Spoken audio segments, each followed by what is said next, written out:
Ескалира состојбата на Блискиот Исток, откако Иран возврати на серијата напади на Израел. Цели на нападот се локации во Тиверија, окупираната Голанска висорамнина и долината Галилеја. Во текот на ноќта биле погодени 3 израелски воздухопловни бази во рамки на операцијата Трето ветување. Според високиот ирански воен командант Ахмед Вахиди, во нападите погодени биле клучни стратешки точки на Израел, како и окупирани територии кои Иран настојува да ги заземе под своја контрола. Воздухопловните бази Неватим и Овда, каде што се наоѓаат израелските командни и контролни центри, како и Центарот за електронско војување, беа цел на иранскиот напад.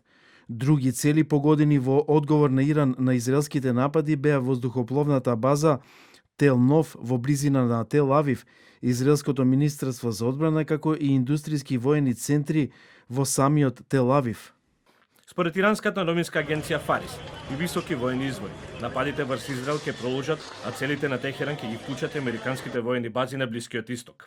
По серијата напади на двете страни се огласи израелскиот премиер Бенјамин Нетањаху, кој ги повика иранските граѓани да се кренат против режимот во Техеран, нагласувајќи дека властите во Иран не отсликуваат волјата на граѓаните и дека иранскиот народ живее во беда и сиромаштија. Дојде време да се обедините околу вашето знаме и вашето историско наследство, да застанете за вашата слобода против злобниот и угнетувачки режим кој никогаш не бил послаб од денес. Ова е вашата можност да го кажете вашиот глас. Во меѓувреме, американскиот претседател Доналд Трамп во изјава за BBC потенцира дека Иран испуштиле прилика да се постигне спогодба со САД околу својата нуклеарна програма, но додава дека остава отворена можност за договор. Тие пропуштија можност да склучат договор. Сега можеби ќе имаат уште една шанса. Ќе видиме, од нив зависи.